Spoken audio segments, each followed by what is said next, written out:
Hi, coming from my backyard at Mrs.K's house, this is The Hobbit by J.R.R. Tolkien. Yes, you've probably seen that there's 3 movies, but they are very different from the book. And the book is absolutely wonderful. It's a story that comes before The Lord of the Rings happens and is illustrated by Michael Haig, right there. And the illustrations in this book are quite amazing. There's a lot of different people that have illustrated Tolkien's work, and he's even done some drawings for his work, but I like Michael Haig, so this is the book we have. I'm going to read this to you from my backyard, give you a little preview of my backyard here. There's Percy the cat. He will probably join us as he feels he wants to. He's already been climbing all over me this morning, and he is done because I'm not paying attention to him. I'm setting all of this up. And we have some of my garden plants that I have not put in the ground yet, along with some of the wood that I'll be building some raised beds with. So I'm using those art skills and media skills and tool skills and design and mathematics to plan and lay out my garden. I'm also using science and where the sun hits my yard and what the plants need for their needs. We'll go over that some other time though. But you know, a hobbit does what a hobbit does. So The Hobbit by J.R.R. Tolkien, illustrated by Michael Haig. We're going to start with chapter 1, An Unexpected Party. In a hole in the ground, there lived a hobbit. Not a nasty, dirty, wet hole filled with the ends of worms and an oozy smell, nor yet a dry, bare, sandy hole with nothing in it to sit down on or to eat. It was a hobbit hole, and that means comfort. It had a perfectly round door like a porthole, painted green, with a shiny yellow brass knob in the exact middle. The door opened onto a tube-shaped hall, like a tunnel. A very comfortable tunnel, without smoke, with paneled walls and floors, tiled and carpeted, provided with polished chairs and lots of pegs for hats and coats. The hobbit was fond of visitors. The tunnel wound on and on, going fairly, but not quite straight, into the side of the hill. The hill, as the people for many miles around called it, and not many little round doors, and many little round doors opened out of it, first on one side, then on another. No going upstairs for the hobbit. Bedrooms, bathrooms, cellars, pantries, lots of these. Wardrobes. He had whole rooms devoted to clothes. Kitchens, dining rooms, all were on the same floor, and indeed on the same passage. The best rooms were all on the left-hand side going in, for these were the only ones to have windows, deep-set round windows, looking over his garden and meadows beyond, sloping down to the river. This hobbit was a very well-to-do hobbit, and his name was Baggins. The Bagginses have lived in the neighborhood of the hill for time out of mind, and people considered them very respectable, not only because most of them were rich, but also because they never had any adventures or did anything unexpected. You could tell what a Baggins would say on any question without the bother of asking him. This is a story of how a Baggins had an adventure and found himself doing and saying things altogether unexpected.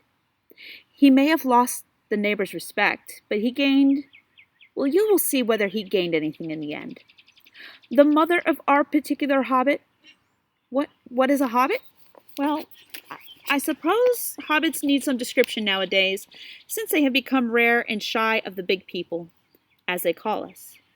They are or were a little people, about half our height and smaller than bearded dwarves. Hobbits have no beards. There is little or no magic about them, except the ordinary everyday sort, which helps them to disappear quietly and quickly when large stupid folk like you and me come along blundering, making a noise like elephants, which they can hear a mile off. They are inclined to be fat in the stomach. They dress in bright colors, chiefly green and yellow, wear no shoes because their feet grow naturally leather soles, and thick, warm brown hair like the stuff on their heads, which is curly, have long, clever brown fingers, good-natured faces, and laugh deep, fruity laughs, especially after dinner, which they have twice a day when they can get it. Now you know enough to go on with.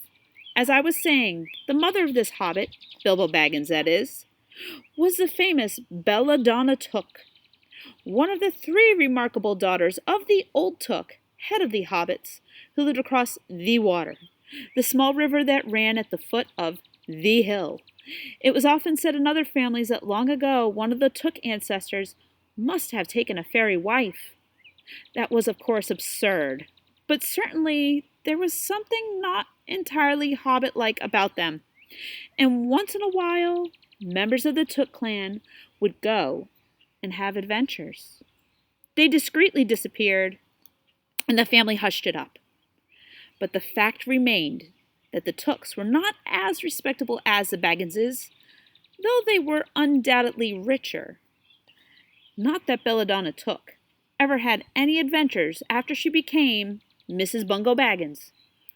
Bungo, that was Bilbo's father, built the most luxurious hobbit hole for her, and partly with her money. That was to be found either under the hill or over the hill or across the water, and there they remained to the end of their days. Still, it is probable that Bilbo, her only son, although he looked and behaved exactly like a second edition of his solid and comfortable father, got something a bit queer in his makeup from the Took side, something that only waited for a chance to come out. The chance never arrived, until Bilbo Baggins was grown up, being about 50 years old or so, and living in the beautiful hobbit hole built by his father, which I have just described for you, until he had in fact apparently settled down immovably. By some curious chance one morning long ago in the quiet of the world, when there was less noise and more green, and the hobbits were still numerous and prosperous, and Bilbo Baggins was standing at his door after breakfast smoking an enormous wooden pipe that reached nearly down to his woolly toes, neatly brushed, Gandalf came by. Gandalf! If you had heard only a quarter of what I have heard about him, and I have only heard very little of all there is to hear, you would be prepared for any sort of remarkable tale. Tales and adventures sprouted up all over the place wherever he went, in the most extraordinary fashion. He had not been down that way under the hill for ages and ages, not since his friend the old Took died. In fact, and the hobbits had almost forgotten what he looked like. He had been way over the hill and across the water on business of his own, since they were all small hobbit boys and hobbit girls. All that the unsuspecting Bilbo saw that morning was an old man with a staff. He had a tall pointed blue hat, a long gray cloak, a silver scarf over which his long white beard hung down below his waist, and immense black boots. "Good morning," said Bilbo, and he meant it. The sun was shining, and the grass was very green. But Gandalf looked at him from under long, bushy eyebrows that stuck out further than the brim of his shady hat. "What do you mean?" he said. "Do you wish me a good morning? Or mean that it is a good morning, whether I want it or not? Or that you feel good this morning? Or that it is a morning to be good on?" "All of them at once," said Bilbo. "And a very fine morning for a pipe of tobacco out of doors and into the bargain. If you have a pipe about you, sit down and have a fill of mine. There's no hurry. We have all the day before us." Then Bilbo sat down on a seat by his door, crossed his legs, and blew out a beautiful gray ring of smoke that sailed up into the air without breaking and floated away over the hill. "Very pretty," said Gandalf. "But I have no time to blow smoke rings this morning. I am looking for someone to share in an adventure, and I'm arranging, and it's very difficult to find anyone. I should think so in these parts. We are plain quiet folk who have no use for adventures, nasty, disturbing, uncomfortable things. Make you late for dinner. I can't think what anybody sees in them," said our Mr. Baggins. and stuck one thumb behind his braces and blew out another, even bigger smoke ring. Then he took out his morning letters and began to read, pretending to take no more notice of the old man. He had decided that he was not quite his sort, and he wanted him to go away. But the old man did not move. He stood leaning on his stick, gazing at the Hobbit without saying anything, till Bilbo got quite uncomfortable and even a little cross. "Good morning," he said at last. "We don't want any adventures here, thank you. You might try over the hill or across the water." By this, he meant that the conversation was at an end. "What a lot of things you use good morning for," said Gandalf. "Now you mean you want to get rid of me, and that it won't be any good till I move off." Not at all, my dear sir. Let me see. I don't think I know your name." Yes, my dear sir, and I do know your name, Mr. Baggins, Mr. Bilbo Baggins, and you do know my name, though you don't remember that I belong to it. I am Gandalf, and Gandalf means me. To think that I should have lived to be good-morninged by Belladonna Took's son, as if I was selling buttons at the door. Gandalf! Gandalf? Good gracious me, not the wandering wizard that gave old Took a pair of magic diamond studs that fastened themselves and never came undone till ordered, not the fellow who used to tell such wonderful tales at parties about dragons and goblins and giants, and the rescue of princesses and the unexpected luck of widows' sons. Not the man that used to make such particularly excellent fireworks. I remember those. Old Took used to have them on Midsummer's Eve. Splendid. They used to go up like great lilies and snapdragons and laburnums of fire and hang in the twilight all evening. You will notice already that Mr. Baggins was not quite so prosy as he liked to believe. Also, that he was quite fond of flowers. Dear me, he went on, not the Gandalf who was responsible for so many quiet lads and lasses going off into the blue for mad adventures. Anything from climbing trees to visiting elves or sailing in ships, sailing to other shores. Bless me, life used to be quiet you used to upset things badly in these parts one upon a time. I beg your pardon, but I had no idea you were still in business." "Where else should I be?" said the wizard. "All the same, I am pleased to find you remember something about me. You seem to remember my fine fireworks kindly at any rate, and that is not without hope. Indeed, for your old grandfather Took's sake, and for the sake of poor Belladonna, I will give you what you asked for." I beg your pardon, I have not asked for anything." "Yes, you have. Twice now. My pardon. I give it to you. In fact, I will go so far as to send you on this adventure. Very amusing for me, very good for you, and profitable too, very likely if you ever get over it. Sorry? I don't want any adventures, thank you, not today. Good morning. But please, come to tea any time you like. Why not tomorrow? Come tomorrow. Goodbye." With that, the Hobbit turned and scuttled inside his round green door, and shut it as quickly as he dared, not to seem rude. Wizards, after all, are wizards. "What on earth did I just ask him to tea for?" he said to himself, and he went to the pantry. He had only just had breakfast, but he thought a cake or two and a drink of something would do him good after his fright. Gandalf, in the meantime, was still standing outside the door and laughing long but quietly.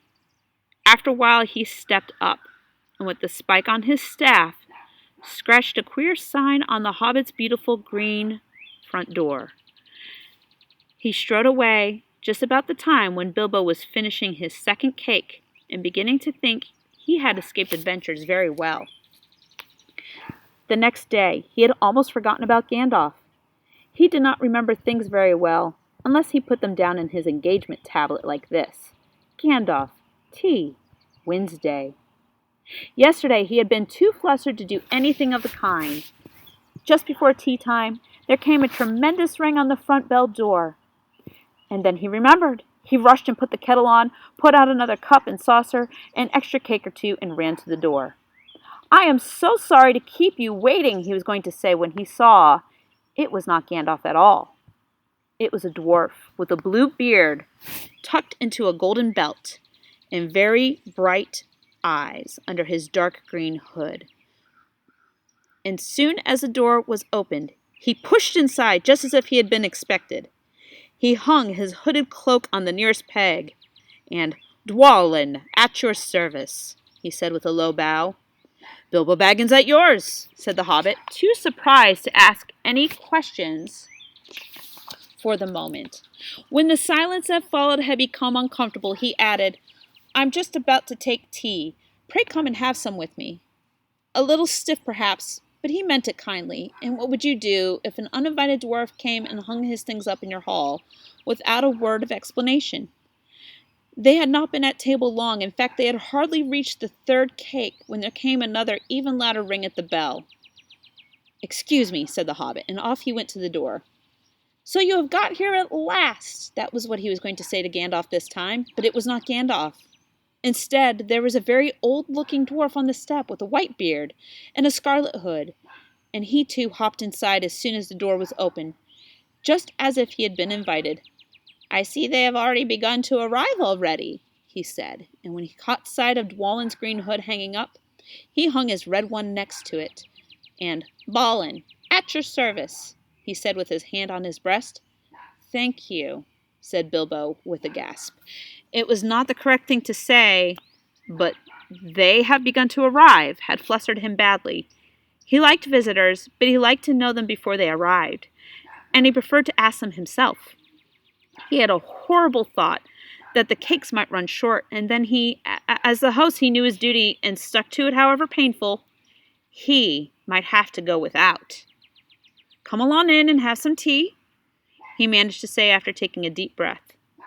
"A little beer would suit me better, if it's all the same to you, my good sir," said Balin with the white beard. "But I don't mind some cake, seed cake if you have any." "Lots," Bilbo found himself answering to his own surprise, and he found himself scuttling off too, to the cellar to fill a pint beer mug, and then to a pantry to fetch 2 beautiful round seed cakes, which he had baked that afternoon for his after-supper morsel. When he got back, Balin and Dwalin were talking at the table like old friends. As a matter of fact, they were brothers. Bilbo plumped down the beer and the cake in front of them, and when loud came a ring at the bell again, and then another ring, Gandalf for certain this time, he thought, as he puffed along the passage. But it was not. It was 2 more dwarves, both with blue hoods, silver belts, and yellow beards. Each of them carried a bag of tools and a spade. In they hopped as soon as the door began to open. Bilbo was hardly surprised at all. "What can I do for you, my dwarves?" he said. "Kili, at your service," said the one. "And Fili," added the other, and they both swept off their blue hoods and bowed. "At yours and your families," replied Bilbo, remembering his manners this time. "Dwalin and Balin, here already, I see," said Kili. "Let us join the throng." "Throng?" thought Mr. Baggins. "I don't like the sound of that. I really must sit down for a minute and collect my wits and have a drink." He had only just had a sip in the corner while the 4 dwarfs sat around the table and talked about mines and gold and troubles with goblins and the depredations of dragons and lots of other things which he did not understand and did not want to, for they sounded too much adventurous. When ding-dong-a-ling-dang, his bell rang again, as if some naughty little hobbit boy was trying to pull the handle off. "Someone at the door," he said, blinking. "Some 4, I should say, by the sound," said Fili. "Besides, we saw them coming along behind us in the distance." The poor little hobbit sat down in the hall and put his head in his hands and wondered what had happened and what was going to happen and whether would all stay to supper. Then the bell rang again, louder than ever, and he had to run to the door. It was not 4 after all. It was 5. Another dwarf had come along while he was wandering in the hall. He had hardly turned the knob before they were all inside, bowing and saying, "At your service," one after another. Dori, Nori, Ori, Owen, and Glowin were their names, and very soon 2 purple hoods, a gray hood, a brown hood, and a white hood were hanging on the pegs, and off they marched with their broad hands stuck in their gold and silver belts to join the others. Already it had become a throng. Some called for ale, some called for porter, and one for coffee, and all of them for cakes, so the hobbit was kept very busy for a while. A big jug of coffee had just been set in the hearth. The seed cakes were gone, and the dwarves were starting on a round of buttered scones. when there came a loud knock. Not a ring, but a hard rat-tat on the Hobbit's beautiful green door. Somebody was banging with a stick. Bilbo rushed along the passage, very angry, altogether bewildered and bewuthered. This was the most awkwardly Wednesday he ever remembered. He pulled open the door with a jerk, and they all fell in, one on top of the other. More dwarfs, 4 more, and there was Gandalf behind, leaning on his staff and laughing. He had made quite a dent on the beautiful door. He had also, by the way, knocked out the secret mark that he had put there the morning before. "Carefully, carefully," he said. "It's not like you, Bilbo, to keep friends waiting on the mat, and then open the door like a pop-gun. Let me introduce Bifur, Boffer, Bombur, and especially Thorin." "At your service," said Bifur, Boffer, and Bombur, standing in a row. Then they hung up 2 yellow hoods and a pale green one, also a sky blue one with a long silver tassel. This last belonged to Thorin, an enormously important dwarf. In fact, no other than the great Thorin Oakenshield himself, who was not at all pleased at falling flat on Bilbo's mat with Bifur, Boffer, and Bombur on top of him. For one thing, Bombur was immensely fat and heavy. Thorin indeed was very haughty and said nothing about service. But poor Mr. Baggins said he was very sorry so many times that at last he grunted, "Pray don't mention it," and stopped frowning. "Now we are all here," said Gandalf, looking at the row of 13 hoods, the best detachable party hoods, and his own hat hanging on the pegs. "Quite a merry gathering. I hope there is something left for the latecomers to eat and drink. What's that? Tea? No, thank you. A little red wine, I think, for me." "And for me," said Thorin. "And raspberry jam and apple tart," said Bifur. "And mince pies and cheese," said Boffer. "And pork pie and salad," said Bombur. "And more cakes and ale and coffee, if you don't mind," called the other dwarfs through the door. "Put on a few eggs, there's a good fellow," Gandalf called after him as the Hobbit stumped off to the pantries. "And just bring out the cold chicken and pickles." "Seems to know as much about the inside of my larders as I do myself," thought Mr. Baggins, who was feeling positively flummoxed, and was beginning to wonder whether a most wretched adventure had not come right into his house. By the time he had got all the bottles and dishes and knives and forks and glasses and plates and spoons and things piled up on big trays, he was getting very hot and red in the face and annoyed. "Confiscate and be bother these dwarves," he said aloud. "Why don't they come and lend a hand?" Lo and behold, there stood Balin and Dwalin at the door of the kitchen, and Fili and Kili behind them, and before he could say knife, they had whisked away the trays and a couple of small tables to the parlor and set out everything afresh. Gandalf sat at the head of the party with the 13 dwarves all around, and Bilbo sat on the stool at the fireside, nibbling at a biscuit. His appetite was quite taken away, and trying to look as if this was all perfectly ordinary, and not in the least an adventure. The dwarves ate and ate, and talked as time went on. At last they pushed their chairs back, and Bilbo made a move to collect the plates and glasses. "I suppose you will all stay to supper," he said in his politest, unpressing tones. "Of course," said Thorin, "and after. We shan't get through the business till late, and we must have some music first. Now to clear up." Thereupon the 12 dwarves, not Thorin, he was too important, stayed off talking to Gandalf, jumped to their feet, and made tall piles of all the things. Off they went, not waiting for trays, balancing columns of plates, each with a bottle on the top, with one hand, while the Hobbit ran after them, almost squeaking with fright. "Please be careful," he said, "and please don't trouble, I can manage." But the dwarves only started to sing. "Chip the glasses and crack the plates, blunt the knives and bend the forks. That's what Bilbo Baggins hates. Smash the bottles and burn the corks. Cut the cloth and tread on the fat. Pour the milk on the pantry floor. Leave the bones on the bedroom mat. Splash the wine on every door. Dump the crocks in boiling bowl, pound them up with thumping pole, and when you've finished, if any are whole, send them down the hall to roll. That's what Bilbo Baggins hates, so carefully, with the plates."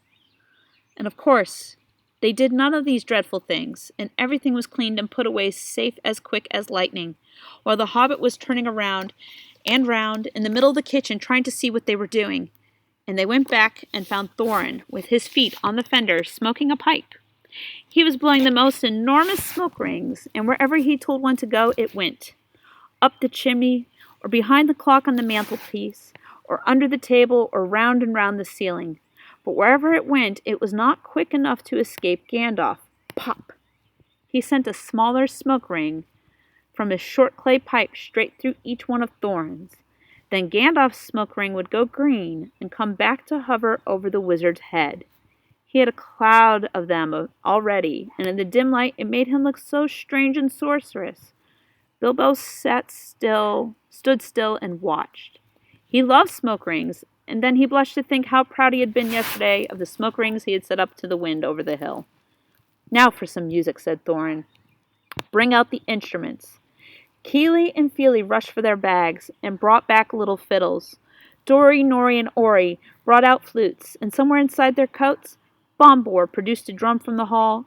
Biffer and Boffer went out too, and came back with clarinets that they had left among the walking sticks. Dwalin and Balin said, "Excuse me, I left mine in the porch. Just bring mine in with you." And Thorin, said Thorin. They came back with viols as big as themselves, and with Thorin's harp wrapped in a green cloth. It was a beautiful golden harp.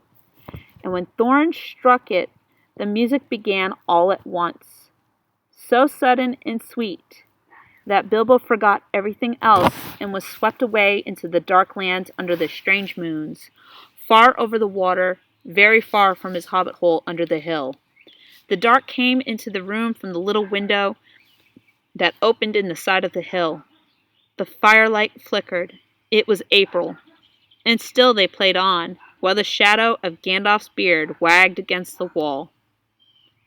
The dark filled all the room, and the fire died down, and the shadows were lost, and still they played on.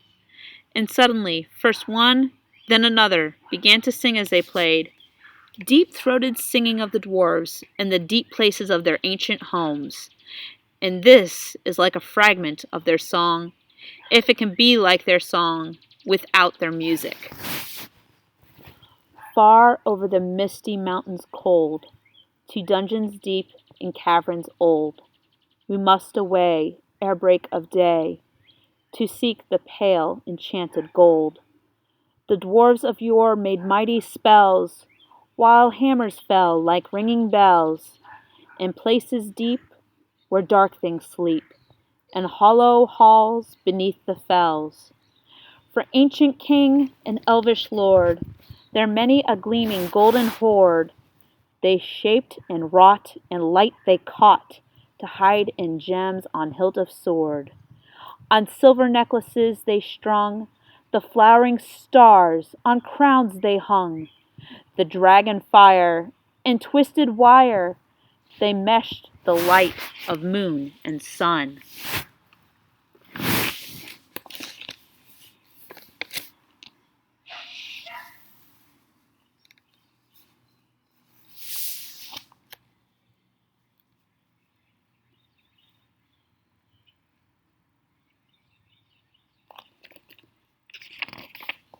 Far over the misty mountains cold, to dungeons deep and caverns old, we must away ere break of day, to claim our long forgotten gold. Goblets they carved there for themselves, and harps of gold where no man dwells. There lay they long, and many a song was sung unheard by men or elves. The pines were roaring on the height, the winds were moaning in the night. The fire was red, its flaming spread, the trees like torches blazed with light. The bells were ringing in the dale, and men looked up with faces pale. The dragon's ire, more fierce than fire, laid low their towers and houses frail. The mountains smoked beneath the moon. The dwarves they heard the tramp of doom. They fled their hall to dying fall, beneath his feet, beneath the moon. Far over the misty mountains grim, to dungeons deep and caverns dim, we must away ere break of day, to win our harps and gold from him. As they sang, the hobbit felt the love of beautiful things made by hands, and by cunning and by magic moving through him. a fierce and jealous love, the desire of the hearts of dwarves. Then something tookish woke up inside of him, and he wished to go and see the great mountains, and hear the pine trees and the waterfalls, and explore the caves, and wear a sword instead of a walking stick. He looked out of the window. The stars were out in a dark sky above the trees. He thought of the jewels of the dwarves shining in dark caverns. Suddenly, in the wood, beyond the water, a flame leapt up. Probably somebody lighting a wood fire, and he thought of plundering dragons, settling on his quiet hill, and kindling it all to flames. He shuddered, and very quickly he was plain Mr. Baggins of Bag End, Underhill again. He got up trembling. He had less than half a mind to fetch the lamp, and more than half a mind to pretend to, and go to hide behind the beer barrels in the cellar, and not come out again until all the dwarves had gone away. Suddenly he found the music and the singing had stopped, and they were all looking at him with shining eyes in the dark. "Where are you going?" said Thorin, in a tone to show that he had guessed both halves of the Hobbit's mind. "What about a little light?" said Bilbo apologetically. "We like the dark," said all the dwarves. "Dark for dark business. There are many hours before dawn." "Of course," said Bilbo, and sat down in a hurry. He missed the stool and sat in the fender, knocking over the poker and shovel with a crash. "Hush," said Gandalf. "Let Thorin speak." And this is how Thorin began. "Gandalf, dwarves, and Mr. Baggins, we are met together in the house of our friend and fellow conspirator, this most excellent and audacious hobbit. May the hair on his toes never fall out. All praise to his wine and ale." He paused for breath and for a polite remark from the hobbit, but the compliments were quite lost on poor Bilbo Baggins, who was wagging his mouth in protest at being called audacious, and worst of all, fellow conspirator. Though no noise came out, he was so flummoxed, so Thorin went on. "We are met to discuss our plans, our ways, means, policy, and devices. We shall soon before the break of day start on our long journey, a journey from which some of us, or perhaps all of us, except our friend and counselor, the ingenious wizard, Gandalf, may never return. It is a solemn moment. Our subject is, I take it, well known to all of us. To the esteemed Mr. Baggins, and perhaps to one or two of the younger dwarves, I think I should be right in naming Keely and Feely, for instance. The exact situation of the moment may require a little brief explanation." This was Thorin's style. He was an important dwarf. If he had been allowed, he probably would have gone on like this until he was out of breath, without telling anyone there anything that was not already known. And he was rudely interrupted. Poor Bilbo couldn't bear it any longer. At "may never return." He began to feel a shriek coming up inside, and very soon it burst out like the whistle of an engine coming out of a tunnel. All the dwarves sprang up, knocking over the table. Gandalf struck a blue light on the end of his magic staff, and in its fireworks glare the poor little hobbit could be seen kneeling in the hearthrug, shaking like a jelly that was melting. Then he fell flat on the floor, and kept on calling out, struck by lightning, over and over again. That was all they could get out of him for a long time, so they took him and laid him out of the way, on the drawing-room sofa, with a drink at his elbow, and they went back to their dark business. "Excitable little fellow," said Gandalf, as they sat down again. "Gets funny, queer fits. But he is one of the best, as fierce as a dragon in a pinch." If you have ever seen a dragon in a pinch, you will realize that this was only a poetical exaggeration applied to any hobbit, even to old Took's great-grand-uncle Bullroarer, who was so huge for a hobbit he could ride a horse. He charged the ranks of the goblins of Mount Graham at the Battle of Greenfields, and knocked their king Golflinbill's head clear off with a wooden club. It sailed 100 yards through the air, and went down a rabbit hole. And in this way the battle was won, and the game of golf invented at the same moment. In the meanwhile, however, Bullroarer's gentler descendant was reviving in the drawing-room. After a while and a drink, he crept up nervously to the door of the parlor. This is what he heard Glowing speaking. "Humph!" or some snort more or less like that. "Will he do you think?" It is all very well for Gandalf to talk about this hobbit being fierce, but one shriek like that in a moment of excitement would be enough to wake the dragon and all of his relatives and kill the lot of us. I think it sounded more like fright than excitement. In fact, if it had not been for the sign on the door, I should have been sure we had come to the wrong house. As soon as I clapped eyes on the little fellow, bobbing and puffing on the mat, I had my doubts. He looks more like a grocer than a burglar. Then Mr. Baggins turned the handle and went in. The Took side had won. He suddenly felt he would go without bed and breakfast to be thought fierce. As for little fellow bobbing on the mat, it made him really fierce. Many a time afterwards, the Baggins part regretted what he did now, and he said to himself, "Bilbo, you were a fool. You walked right in and put your foot in it." "Pardon me," he said. "If I have overheard words that you were saying, I don't pretend to understand what you are talking about, or your reference to burglars. But I think I am right in believing," this is what he called being on his dignity, "that you think I am no good. I will show you. I have no signs on my door. It was painted a week ago, and I am quite sure you have come to the wrong house. As soon as I saw your funny faces on the doorstep, I had my doubts, but treat it as the right one. Tell me what you want done, and I will try it. If I have to walk from here to the east of east and follow the wild wereworms in the last desert, I had a great-great-great-great-grand-uncle once, Bull Roarer Took, and—" "Yes, yes, but that was long ago," said Glowin. "I was talking about you. And I assure you, there is a good mark on your door, the usual one in the traitor used to be. Burglar wants a good job, plenty of excitement, and reasonable reward. That's how it is usually read. You can say expert treasure hunter instead of burglar if you like. Some of them do. It's all the same to us. Gandalf told us that there was a man of the sort in these parts looking for a job at once, and that he had arranged for a meeting here this Wednesday tea time." "Of course there is a mark," said Gandalf. "I put it there myself. For very good reasons. You asked me to find the 14th man for your expedition, and I chose Mr. Baggins. Just let any one of you say I chose the wrong man or the wrong house, and you can stop at 13 and have all the bad luck you like, or go back to digging coal." He scowled so angrily at Glowin that the dwarf huddled back in his chair, and when Bilbo tried to open his mouth to ask a question, he turned and frowned at him and stuck out his bushy eyebrows till Bilbo shut his mouth tight with a snap. "That's right," said Gandalf. "Let's have no more argument. I have chosen Mr. Baggins, and that ought to be enough for all of you. If I say he's a burglar he is, or will be when the time comes.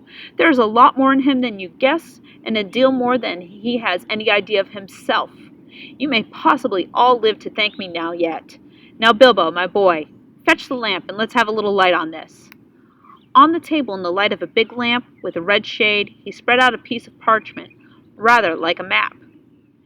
"This was made by J.R.R., your grandfather Thorin," he said in answer to the dwarves' excited questions. "It is a plan of the mountain." I don't see that this will help us much," said Thorin disappointedly, after a glance. "I remember the mountain well enough and the lands about it, and I know where Mirkwood is, and the withered heath, where the great dragons bred."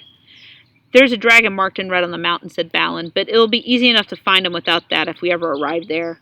"There is one point that you haven't noticed," said the wizard, "and that is the secret entrance. You see that rune on the west side, and the hand pointing to it from the other runes? That marks a hidden passage to lower halls. Look at the map at the beginning of this book, and you will see there the runes." So we're going to do that, and we're going to take a break and start the next series of video. So that is the map they are speaking about. And you can see the hand on the left pointing to some runes. Some of this is in English and some of it isn't. Some of it is in runes that Tolkien made up that were inspired by some Norse runes that you would find in history, but they're not exactly the same. So we are going to stop here just for now, and in a little bit we're going to come back and I'll start on page 18. See y'all later.